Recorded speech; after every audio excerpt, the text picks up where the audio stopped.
Yo, what up guys, I'm Sammy and welcome back to the Soul Drop. And this is my performance review of the Jordan 40, right? So this shoe is Michael Jordan's 40th signature shoe. And obviously it's with Jordan brand, his company, but his company is owned by Nike. Yeah, this shoe retails for $205, which is very typical for Jordans, right? They're very, very expensive. They give us their best technology every single year. And they change it up a lot, which is kind of crazy as far as the design goes, but also with the technology. They were going a little bit more for like a lighter setup for a little bit, you know what I mean, for a couple of their shoes, for the last couple models. But with this shoe, I guess they didn't really care about the weight. They just wanted the most premium materials. They wanted the most premium cushion, you know, the best technology. They slapped it into this shoe. Is it a good performer? Let's find out right now. If you guys do want to call, but try to leave in the free link in the description box. If you do choose to get this shoe, it does help me out if you buy through the free link in the description box. And as always, thank you guys so much for all the support, but let's get it started right off with the Tracciones, right? So of course this is the classic colorway. We just have black and white, but here for the outsole we have a solid white rubber outsole and a translucent rubber outsole, right? And they're saying it's like 40-degree angles, obviously for Jordan 40, and I don't really know what's special about that, but they keep saying that, right? It also says 40 in this pretty cool font. But yeah, how is the traction? Holy crap, the traction is absolutely phenomenal. If you're playing on a clean court, it has such a good bite, and it's top tier, right? If you're playing on a clean court, you're never gonna have to worry about traction. You're just always gonna have a really nice, consistent bite as well, which was really, really nice. You know what I mean? Because the 39 was very inconsistent. Also, the 38 was really bad, especially on dust, you know what I mean? And just the past couple models, it just wasn't the best. It wasn't top tier for traction, which kind of sucks because Jordan used to have really, really nice traction, right? But with the Jordan 40, it's a very, very nice surprise. Very nice traction on a clean court. Also, a very nice loud high-pitched squeak, which of course has nothing to do with performance. But yeah, this shoe has a nice loud squeak, which I love. So there's a squeak there. And dust performance, however, alright, so if you're playing on a slightly dusty court, when I was playing on a slightly dusty court, it was really nice, right? It picked up dust. It didn't pick up dust that quickly, but also did pick up a little bit of dust, right?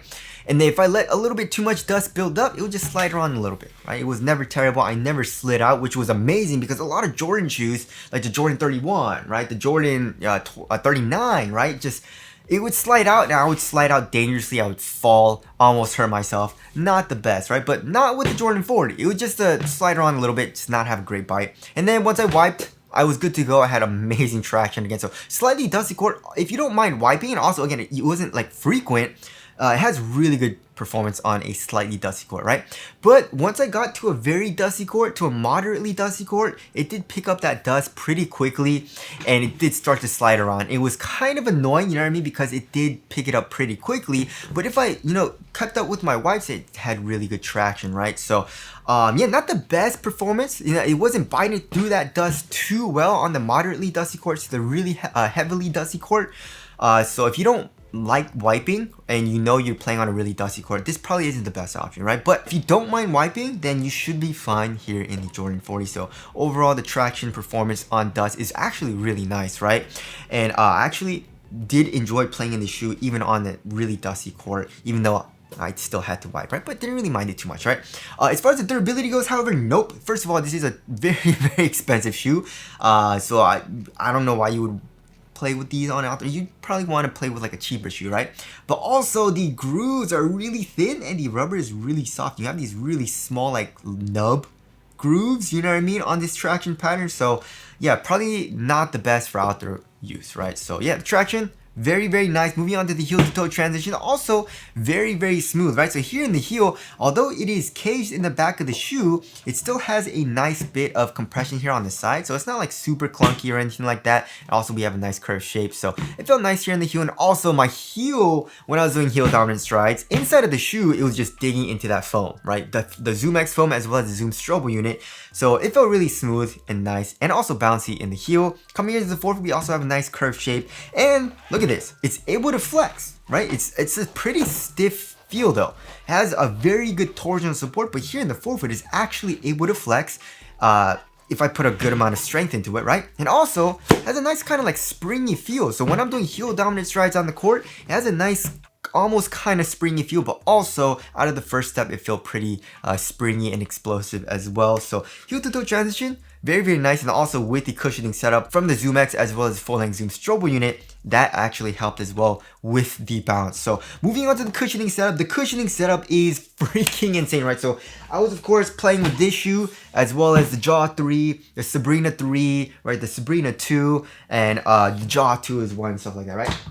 And as far as the core feel goes, it's very similar to the Jaw 3. The Jordan 40 is slightly higher up off the ground than the Jaw 3, right? So just a tiny bit, and the Jordan 40 had the worst core feel out of my entire shoe rotation for the past couple weeks, right? So again, I was testing a lot of shoes, right? The Don Shoe 7, the Jaw 3, Jaw 2, Sabrina 3, Sabrina 2, right?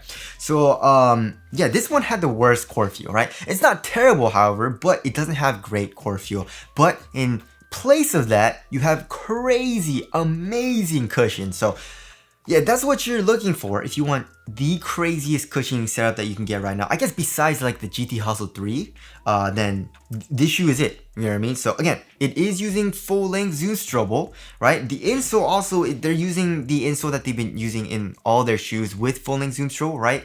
So it has a nice kind of like bit of foam to it. So it kind of dampens the Zoom Strobel unit just a tiny bit, so it doesn't feel too much, right? But it's still a lot, you know? But yeah, the underfoot feel, the step and covered in underfoot feel is crazy. You guys already know. But also underneath the Zoom Strobel unit, the full length Zoom Strobel unit, you got full length Zoom X. You guys remember the Jordan 38? You know, it had the full length Zoom Strobel unit with the Formula 23 foam underneath that. When I tried that shoe, I mean, it didn't really feel like the Formula 23 foam was doing too much because it's just so thin, right? But with this, first of all, Zoom X foam is really soft and very nice, right? But they actually made it thicker here. So not only is the core feel worse than that, the 38, but also with the Zoom X, you get an extra type of compression. So your foot, you know, it goes on top of the Zoom Strobel and it has nice compression, nice bounce. And then it doesn't stop there. It goes more into the Zoom X. It's crazy, right? Especially here in the heel, you have a crazy amount of compression and bounce, right? So impact protection, one of the best that you can get. Like you're double covered, you know what I mean, with the two cushioning setups, the Zoom X and the Zoom Strobel. So yeah, you get amazing impact protection. You're gonna be good to go. Heel strikes, landing hard, dunking, whatever, you're gonna be fine, right?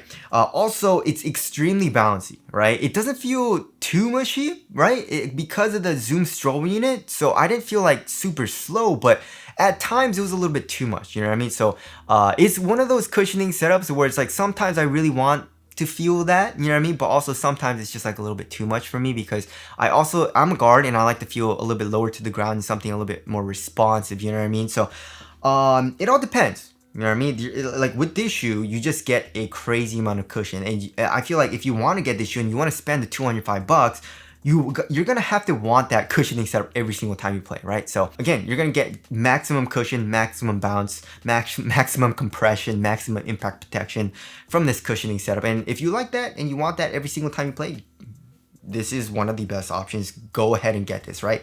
But if you're a little bit more like me, where sometimes you do want that responsive feel, this probably isn't the best, you know what I mean? So yeah, for me, again, I really enjoyed it some days, and sometimes I wanted something a little bit more lower to the ground and responsive, a little bit stiffer, like, you know, the Sabrina 3, you know, the Sabrina 2, the Zap 3 I'm testing right now as well, you know? So yeah, there is the cushioning setup there. Moving on to the upper. The upper is freaking amazing as well as far as the quality goes, right? This is one of the best quality materials and uppers that they've given us in a long time, right? So I thought the Jordan 39 material was also pretty nice, you know, in the toe box. I was like, oh, it's pretty nice, right? But they take it to a whole nother level in the Jordan 40. It's buttery smooth. But again, it is a very nice, thick cut of leather, right? Nice quality, thick, you know what I mean? So it feels a little bit thick. It's not minimal at all. It feels a little bit bulky, right? So throughout the entire upper actually feels a little bit bulky, but now that it's broken in, it's really, look at this. It's a really soft material, however, right? So I had no issues with it feeling stiff or uncomfortable, but it just feels a little bit bulky is all, you know what I mean? So yeah, it's a comfortable, supportive material, but not minimal. So that kind of sucks for me because again, like I'm a guard. I like a very minimal feeling upper, but I did really appreciate how soft and comfortable this material got, especially with the overall quality, you know what I mean? Also with the tongue, this entire tongue is also reflective, you know, especially with the laces as well. There's some threaded 3M string inside of the lace as well, which is pretty cool. We also have the Jumpman logo here on top of the tongue, but it's not super well padded, which kind of sucks. You know what I mean? If you're gonna have a very thick, very comfortable feeling material, add a little bit more padding to the tongue, in my personal opinion. I would have liked it to feel a little bit more cozy on top of my foot, but yeah, there's the tongue. Also, it's a half booty construction tongue, giving you a better overall one-to-one fit. And also, they say they added internal straps for more containment and support, which you can see turns into the eyelets, you know what I mean? So I don't really know how much that does, because again, I don't really think they needed it because of the thick leather, but they added that, right? Also, here in the back of the shoe, it's not very well padded. You know what I mean? Actually, it feels really nice and comfortable because it's like a gel-like material. You know, very different feeling from like a cheaper shoe like the Zoom Freak 7 or the A1, where it's a little bit thicker looking and also feeling, but the actual foam isn't as soft. But this one feels a little bit more like a memory foam. So it just feels really nice while feeling a little bit thinner, which I think I appreciate, you know? And then on the outside, like when you start playing, kind of scuffs a little bit, right? So yeah, the material is amazing for the quality and feels really nice on foot, but again, it's a thicker, bulkier feeling material. So there's that. Moving on to the fit. So I went up half a size from my Nike size because yeah, they said this shoe fits a little bit short. So I went up half a size, and it doesn't fit short to me that much. You know what I mean? Because there is a little bit of length, you know what I mean? So if you want a perfect length, then go true to your Nike size. However, everything else about the shoe is a really snug fit for me, even though I did go up half a size from my Nike size, right? So again, there is a little bit of length, which I don't mind too much. But here in the toe box, it is a pretty snug fit. And with this leather material, it didn't really get super roomy either. You know, it didn't stretch out too much. It's still a snug fit for me. So because of that snug toe box, I don't mind a little bit of extra length. You know what I mean? If it was roomy though, I wouldn't like it as much. You know what I mean? So that's fine for me. And also width wise, I don't really mind the width either. You know what I mean? It's like a normal width. It's kind of snug here, but I can widen my pinky toe just a tiny bit, so it's not a super snug fit width-wise, you know what I mean? So for me, it's a nice fit going up half a size from my Nike size. So what I'll say is, if you want a really snug fit, right, and just go true to your Nike size, and you're gonna have a really snug fit, right? But if you want to be a little bit more on the safer side of things, you can go up half a size from your Nike size. And even though it's gonna be a little bit long, I feel like with everything else, especially here in the toe box being snug, I feel like most builds should be fine, you know what I mean? So there is the fit there. Moving on to the support in lockdown, I mean, yeah, this is also one of the best for support, right? So not only is the bottom of the shoe really stiff and supportive and rigid, but also the upper, you know, so more on the rigid, more supported side of things. And also for lateral containment, my foot was fine, right? My foot is not coming out of the footbed at all. You can see the foam coming up a little bit, acting as a sidewall here in the forefoot. Also here in the midfoot, you got a little bit more of a, like the stitch, and it's a little bit thicker for the leather material. And then here in the heel, we have an internal TPU heel counter. So, but yeah, my foot is not coming out of the footbed. And even if you're a bigger dude, your foot is not coming out of the footbed. And also, like I said, the material here in the midfoot is very supportive. The structural support of the material is very nice. So my foot was not moving inside of the shoe at all either, right? And also heel lockdown was great. So yeah, for most people, for all people, I would say the support in lockdown is gonna be good. It's gonna be stellar. And yeah, especially comparing to the shoes like the Sabrina 3, Sabrina 2, you know, the Jaw 2, which I was playing in, it was adequate for support for me. You know what I mean? But it just didn't have that really structurally rigid, supportive, stiff feel, especially from the upper. And that's what I really felt when I was playing in the Jordan 40. Like switching to the Jordan 40, that's what I really felt as well. So yeah, it excels at the support in lockdown. And then moving on to the weight of the shoe, this shoe is not super lightweight though. You know what I mean? It's using very old school materials. And yeah, 15.45 ounces. Let's check the other shoe. 15.45 ounces, right? So yeah, that's extremely freaking heavy. That's one of the heaviest shoes that you can get right now, right? It's literally I think it's the same weight as the AE1, right? And maybe it's a little bit heavier, right? And also around the same weight, if not a little bit heavier than the Harden Volume 9 as well. So yeah, that sucks though. Yeah, it's heavy. It's heavy. It's bulky feeling, you know what I mean? But it's responsive though. Like when I was playing in the shoe, I felt quick. Like the cushion never felt like mushy to me, right? It felt a little bit too much in the sense it's just a little bit too much compression, but I never felt slow because of it, because it had a very nice kind of like bouncy feel, you know what I mean? And also the traction is freaking phenomenal, so I felt quick because of that. It's just, it felt bulky and heavy on my shoe, especially when I was switching into like the Sabrina 3. The Sabrina 3 is just on another level, you know what I mean? Lower to the ground, very lightweight, very minimal upper, you know? This is a totally different feel, which again, it's not a bad thing, it's just different. And like whatever you're looking for, if you're looking for that minimal feel, this is a terrible option. But if you don't care about that and you want more of a supportive upper or supportive shoe with a crazy amount of cushion, this is one of the best options, right? One of the best shoes you can get right now. So there is a weight there. Moving on to the ventilation. Nope. Very, very freaking hot. It's so hot nowadays, you know. I don't know why, but the beginning of summer wasn't super hot, right? But then now that summer's almost ending, it's freaking hot now. And especially at the gym, it's really freaking hot.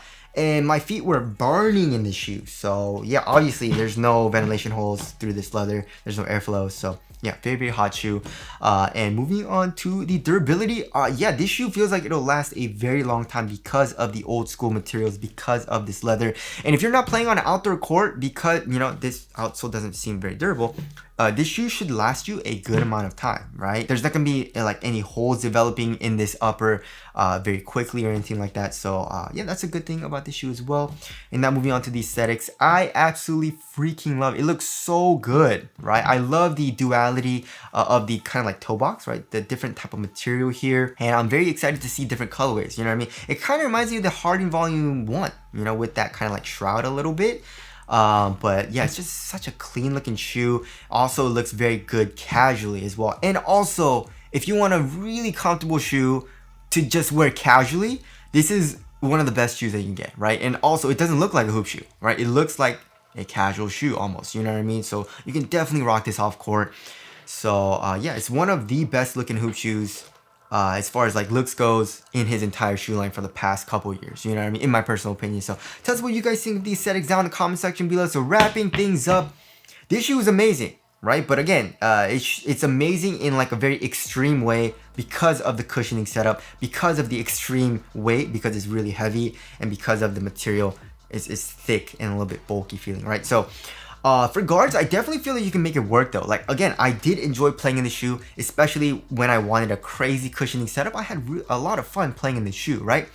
But also there were times where I was just like, I wasn't really feeling it. You know, I put this shoe on, I was like, oh, it's really nice, very, very, very comfortable, very bouncy, but just felt a little bit too much, you know, for like with everything, the cushion, the upper, the weight, you know. And then I played it like a couple games. I was like, I kind of want to switch into like the Sabrina 3 or the Jaw 3, and it felt a little bit better for me because again, I am a guard. I want something a little bit more responsive, right? So again, guards can make it work, but you really need to want this type of shoe. You know what I mean? But if you're a bigger dude, this is an amazing option. I feel like, you know, if you want that supportive feel, very well cushioned setup, very supportive shoe as well, for bigger dudes, this is going to be a very, very nice option. So anyways, that about concludes my performance review of the Air Jordan 40. Again, if you guys do want to cop, I try to leave in the feed link in the description box, but that's it. Thanks for watching, and I'll see you guys in the next one.